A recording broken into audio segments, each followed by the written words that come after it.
அருள் தந்தை Victor Lawrence அவர்கள் கும்பகோணம் மறை மாவட்ட கல்வி பணிக்குழு செயலராக மிக சிறப்பாக பணியாற்றி கொண்டிருக்கும் இவர் காட்சிக்கு எளியவர், கருத்தில் சிறந்தவர். எடுத்த காரியத்தை சிறப்பாக திட்டமிட்டு முடிக்கும் திறன் வாய்ந்தவர். எல்லோருடனும் அன்பாகவும் பண்பாகவும் பழகுபவர். நட்பிற்கு முக்கியத்துவம் கொடுத்து நட்பின் இலக்கணமாக திகழ்பவர். ஆர்வமும் துடிப்பும் மிக்க தந்தை அவர்களை வாழ்த்துரை வழங்க அன்புடன் அழைக்கின்றோம். புனித மரியன்னை உயர்நிலைப் பள்ளியின் ஆண்டு பெருவிழாவிற்கு சிறப்பாக ஆண்டு விழாவை ஆண்டு பெருவிழா இன்னும் ஆண்டு திருவிழா என்று சொன்னால் இன்னும் நல்லபடியாக இருக்கும். அந்த திருவிழாவிற்கு வருகை தந்திருக்கிற அத்துணை சிறப்பு விருந்தினர்களுக்கும் சிறப்பாக இப்பள்ளியை சிறப்பாக வழிநடத்தி கொண்டிருக்கின்ற தாளாளர், தலைமை ஆசிரியர், இருபால் ஆசிரியர் பெருமக்கள், மாணவ செல்வங்கள், பெற்றோர்கள் உங்கள் அனைவருக்கும் என்னுடைய கனிவான மாலை வணக்கத்தை அன்போடு தெரிவித்துக் கொள்கிறேன். வாழ்த்துறை என்று சொல்லும்பொழுது எனக்கு பிடித்த ஒரு காரியத்தை உங்களோடு பகிர்ந்து கொள்ளலாம். நான் கேட்ட செய்தியை உங்களோடு பகிர்ந்து கொண்டால் இன்னும் எனக்கும் சந்தோஷமாக இருக்கும், ஒருவேளை உங்களுக்கும் சந்தோஷமாக இருக்கும் என்று நினைக்கின்றேன். ஒரு பையன் அவங்க அப்பாட்ட போய் கேட்குறான், வாழ்க்கையோட மதிப்பு அப்படின்னா என்னப்பா, வாழ்க்கையோட மதிப்பு அப்படின்னா எங்கே உயரும் அப்படின்னு சொல்லி கேட்குறாப்புல. அதற்கு அவங்க அப்பா சொல்கிறாரு, கையில் ஒரு பொருளை கொடுத்துட்டு, இந்த பொருளை இன்றைக்கி நீ எடுத்துகிட்டு போயிட்டு சந்தையில் நெல், சந்தையில் எந்த இடத்துல அழுகி நாத்தம் எடுக்குதோ அந்த குப்பைமேட்டில் போய் நில்லு. யாராவது வந்து இந்த கையை இப்படி நீட்டிக்கிட்டே நில்லு. யாராவது வந்து இது எவ்வளோ விலைன்னு கேட்டால் கையை தூக்கி இதை மட்டும் காட்டு அப்படின்னாங்களாம். ஆனால் அவங்க அம்மாவை எந்த இதுவும் என் பையனுக்கு நான் என்ன வேணால் சொல்லுவேன், நீ இடையில் வரக்கூடாது அப்படி சொல்லி அந்த தந்தை அவங்க அம்மாவை கண்டித்து வச்சுருந்தாங்களாம். ஏன்னா அம்மா எப்பொழுதுமே பிள்ளைங்க மேலே பாசத்தோடு இருப்பாங்க. ஆனால் இந்த முதல் நாள் அந்த பையன் அங்கே போயிட்டு சந்தையில் போய் நிற்கிறான். அழுகி நாத்தம் எடுக்கிற இடத்துல அந்த ஒரு பொருளை மட்டும் கையில் வச்சுக்கிட்டு நிற்கிறான். சந்தைக்கு எல்லாம் வாங்க வந்தவங்க எல்லாம் எவ்வளோ விலைன்னு கேட்குறாங்க. இவன் தூக்கி இது மட்டும் காட்டுறான். ஒரு 2 ரூபாயா அப்படின்னு சொல்லி கேட்குறாங்க. முதல் நாள் பையன் வந்துடுறான்.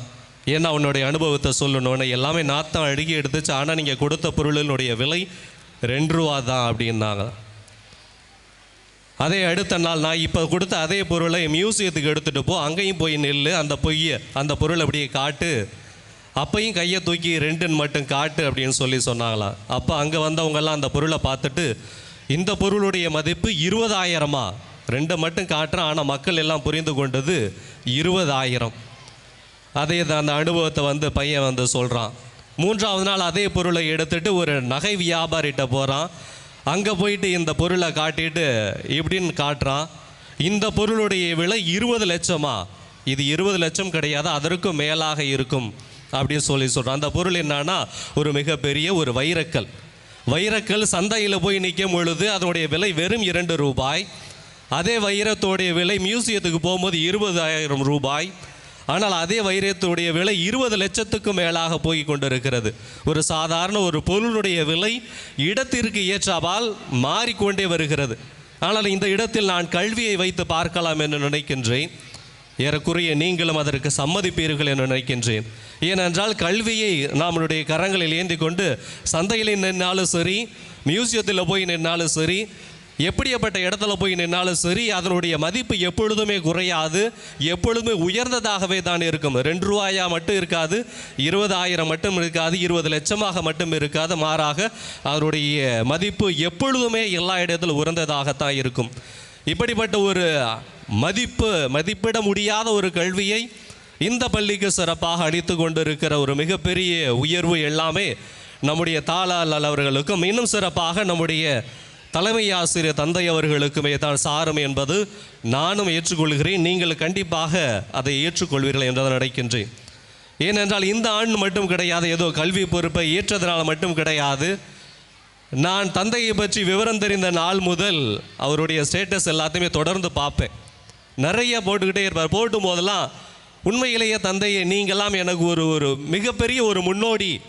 அவரை பார்க்கும் போதெல்லாம் ஏன் இதெல்லாம் நம்மளால் செய்ய முடியாதா, அவர் எப்படி எதை நம்பி இப்படியெல்லாம் போகிற இடத்துல ஏதாவது ஒரு இடத்துல பரவாயில்ல, வருமானம் இருக்குது, பொருள் இருக்குது, மக்கள் இருக்கிறார்கள்னு சொல்லலாம்.